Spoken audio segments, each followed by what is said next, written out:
सभी को जय हिंद दोस्तों। आप सभी का हार्दिक स्वागत है जय हिंद रिएक्शंस पे।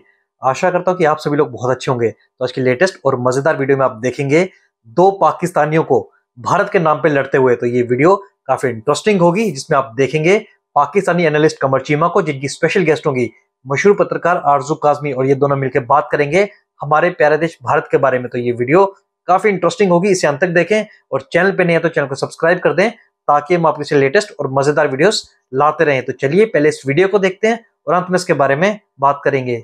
जय हिंद, जय भारत। बात की हमने उसामा को क्यों रखा, हमने उसामा को नहीं रखा। ये ऐसा ही है कि जिन लोगों ने 9/11 पे हमला किया तो वो ये कह दें जी कि अमेरिका ने इन लोगों को रखा हुआ था। भाई वो लोग वहां पे थे, अमेरिकी नहीं पकड़ सके उनको। सिमिलरली पाकिस्तान बहुत सारे लोगों को पकड़ लेता है, बहुत सारों को नहीं पकड़ लगता। ये कोई बहुत बड़ी रॉकेट साइंस तो नहीं है। अब आप इमेजिन करें ना, मैडम आप खुद समझदार सियानी है, मतलब आप इतनी इंटेलिजेंट है कि अमेरिका के अंदर इतने दहशतगर्द जब 9/11 होने से पहले क्या अमेरिकन एजेंसीज उनको पकड़ सकी थी? उन्होंने जहाज हाईजैक कर लिए, उन्होंने इतनी बिल्डिंग्स पे मार दी, अमेरिका को नहीं पता चला। ठीक है, तो Usama bin Laden if he was hiding somewhere and we couldn't trace him, that does not mean कि जी हम उसमें कॉम्प्लिसिट हैं। तो मेरा ख्याल ये है कि ये चीजें हैं। दूसरा मैडम वैसे एक और बात भी है ना सर, एबटाबाद में आपकी जहां आर्मी मेस और क्या क्या है वहां पर उसामा बिन लादेन पाया जाता था और हमें 11 साल पता ही नहीं लगा। आप अगर बात करें यहाँ पे जो है सलमान रशीद साहब लाहौर में फौज में भी रह चुके हैं और एनालिस्ट भी हैं, तो उनसे भी मेरी बात हुई थी। तो वो कह रहे थे कि वहां पर दीवार ऊंची की जा रही थी वहां पर जहां पर उसामा को रखा हुआ था, और जब पूछा तो वहां पे बच्चे बच्चे को पता था ये उसामा यहाँ रहता है। 11 साल हमें पता नहीं लगा, हमने उसको पाल के रखा, और जब अमेरिका ने आके मार दिया तो फिर हम कह रहे कि जी पता नहीं है तो कहाँ से आ गया और किधर से आ गया। तो सर इतनी निकम्मी निखट्टू है क्या हमारी एजेंसी? अपने ही लोगों पे जोर चलता है सिर्फ कि वहां जाके बलूचिस्तान के लोगों को उठा लें और जाके केपीके के लोगों को मार दें, बस यही इतना ही आता है। अपने ही लोगों के ऊपर सारा जोर जबरदस्ती दिखाई देती है। बाकी टेररिस्ट जो हैं, चाहे वो हाफिज सईद हो, चाहे वो उसामा बिन लादेन हो, उसको तो आपके पार्लियामेंट में खड़े होकर इमरान खान साहब शहीद बता रहे थे कि उसामा बिन लादेन शहीद है। तो सर इस तरह के लोगों को जब आप सपोर्ट करेंगे, तो अभी नेतन्याहू ने ये तो नहीं कहा कि वो पाकिस्तान पे अटैक कर देंगे। उन्होंने एग्जाम्पल दी है कि जैसे अमेरिका ने पाकिस्तान में जाकर उसामा बिन लादेन को मारा था, इसी तरीके से ये भी जहां कहीं होंगे हमास के लोग उन्हें मारेंगे। तो आप लोगों की घबराहट किस बात की है कि हमास के लोग यहाँ हैं इसी तरीके से छुपा के रखा है जैसे उसामा बिन लादेन को छुपाया था, और आपको लग रहा है कि पकड़े जाएंगे? मैडम जब पहलगाम के जो दहशतगर्द जिन्होंने वहां पे हमला किया, इंडियन एजेंसीज उनको ट्रेस नहीं कर सकी, तो क्या वो नकम्मी और नखट्टू इंडियन एजेंसीज हैं? सर पकड़ना चाहिए था, पता होना चाहिए था, मैं तो कहूंगी। नहीं चाहिए ऐसे नहीं नहीं नहीं सवाल आपने पाकिस्तान की बात की ना, आप सर 11 साल अगर ना मिले किसी को तो निकम्मे निखट्टू ही बोलूंगी मैं उनको। मैं होशियार नहीं बोलूंगी सर। अगर 1 साल 2 साल की बात होती, 6 महीने की बात होती और बात थी। सर 11 साल इन्हें पता नहीं लगा, उसके बाद कहते हैं हम तो नंबर 1 है। हाँ, अपने लोगों को पकड़ने के लिए बहुत होशियार है कि फलाना जर्नलिस्ट कहाँ रहता है और फलाना एक्टिविस्ट कहाँ रहता है, और डॉक्टर मारंग बलोच को पकड़ के बंद कर दो और बलूचिस्तान के लोगों के ऊपर जुल्म कर दो, वो आता है। लेकिन उसामा बिन लादेन कहाँ था? उसके बाद एहसान इनकी अपनी कस्टडी में से निकल गया, जो जिसने आर्मी पब्लिक स्कूल पर अटैक किया था। ये कुछ नहीं कर पाए। इनको अच्छे से पता है, इनके पास इन्होंने अभी तक इल्जाम नहीं लगाया भारत पे कि एहसान को भारत ले गया, वरना तो हर चीज भारत पे डाल देते हैं। तो सर इनको मैं निकम्मा निखट्टू ना बोलूं तो क्या बोलूं? अभी एक इन्होंने पता नहीं खुदा जाने जहाज गिराए नहीं गिराए, कितने गिराए कितने उठाए, बस उसके तमगे लिए चले जा रहे हैं, उसके ऊपर मेडल बट रहे।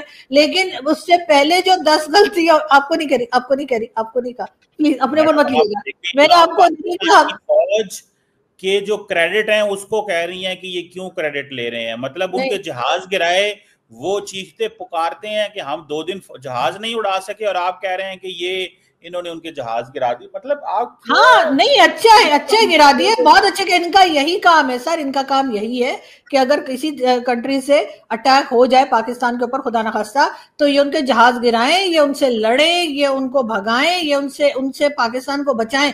ये काम है इनका ये काम नहीं है कि ये जाके बलूचिस्तान में लोगों को उठा के गायब कर दें। इनका ये काम नहीं है सर कि ये उसामा बिन लादेन को 11 साल पाले और उसके बाद के हमें तो पता ही नहीं था उसामा बिन लादेन कहाँ से आया। सर उधर से कैसे अमेरिका को पता लगा?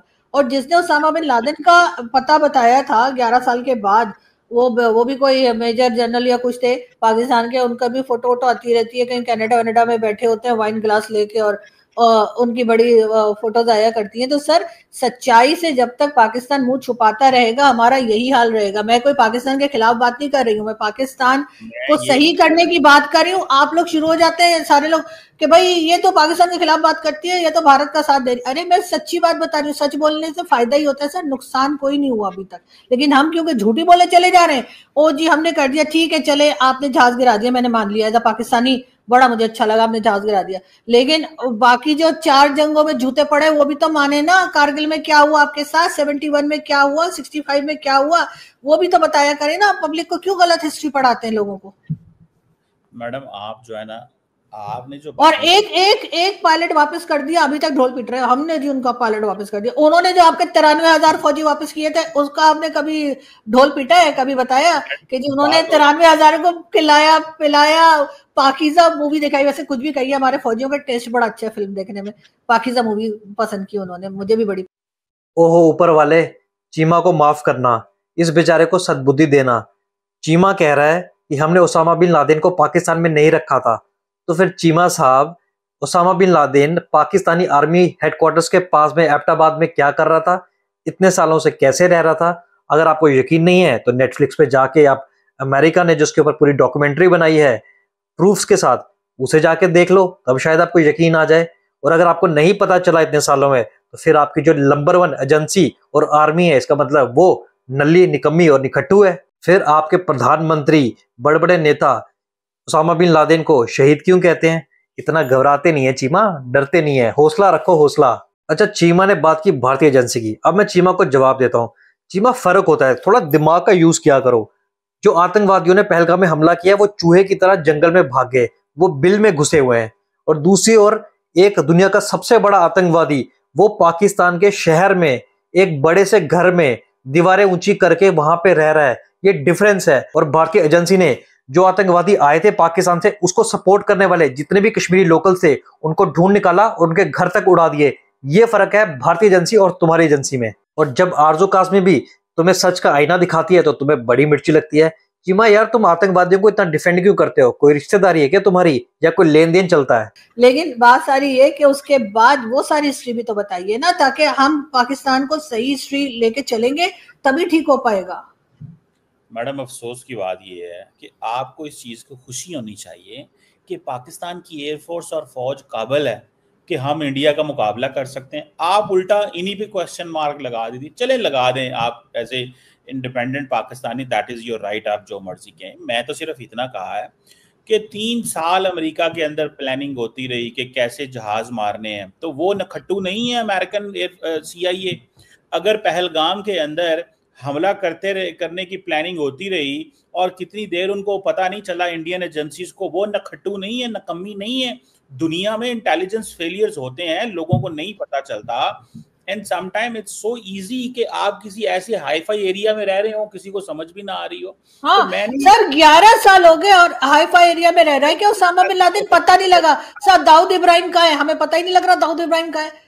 अब बताइए, उसका भी कुछ पता नहीं लग रहा। वो कभी कहते हैं कराची में, कभी कहते हैं दुबई में। एहसान उल्ला एहसान हमारी ही कस्टडी से निकल गया, जिसने आर्मी पब्लिक स्कूल पर अटैक किया था, वो भी नहीं पता लगा। तो सर अगर इतने ज्यादा एक आध बात हो ना तो चले, आप कहते हैं गलती हो गई, मिस कैलकुलेशन हो गई। जब इतनी सारी, आप वही नहीं मैं मूव ऑन नहीं करूँ। आप वही सवाल का बार बार एक जवाब दे रही हैं। नहीं एक ही जवाब नहीं दे रही सर, मैं बता रही हूँ आपको, पॉइंट्स बता रही हूँ, आप मान ही नहीं रहे। तो चलो कोई बात नहीं, मूव ऑन करें। ये कह दिया है, ख्वाजा आसफ ने ये कह दिया मुसलमानों को इकट्ठे हो जाना चाहिए, एक एक करके सबकी बारी आएगी। मतलब इजराइल जो है वो यमन पे भी हमला करता है, वो इराक पे भी करता है, वो सीरिया पे भी करता है, वो लेबनान पे भी करता है, वो ईरान पे भी करता है। तो वो कह रहा है मुसलमानों को इकट्ठे हो जाओ, सबकी बारी आएगी। नहीं तो मैडम ये बात सही है, सबकी बारी आएगी, इकट्ठा हो जाना चाहिए, पॉसिबिलिटी है। सर इकट्ठे तो नहीं हो सकते, इसलिए कि OIC का भी कोई मतलब नहीं है। आपने देखा है जो अमीर कंट्रीज हैं उनका अलग ही ब्लॉक है, जो गरीब कंट्रीज हैं वो दूसरी साइड पर है, उन्हें कोई पूछता नहीं है। तो मुझे नहीं लगता कि अरब कंट्रीज जो हैं वो किसी के साथ होंगी या किसी का साथ देंगी। हाँ, ये जिनके पास पैसा है वो थोड़ा इधर उधर अमेरिका से और सबसे बात करके साइड पे हो जाएंगे। और आपके ख्याल से जितना पैसा अमेरिका को के ऊपर लगा रखा है अमेरिका की सिक्योरिटी लेने में, कतर ने उससे ज्यादा हम दे पाएंगे जो अमेरिका दे सकता था, लेकिन अमेरिका ने नहीं दिया। अमेरिका उस वक्त इजराइल के साथ मिल गया और हम तो खुद अमेरिका के इस वक्त कैंप में हैं। हम अमेरिका की मर्जी के बगैर कुछ कर सकते हैं क्या? अगर अमेरिका ना चाहे तो आपका ख्याल है ये पाकिस्तान जो है वो जाके कतर को जो है हिफाजत देगा?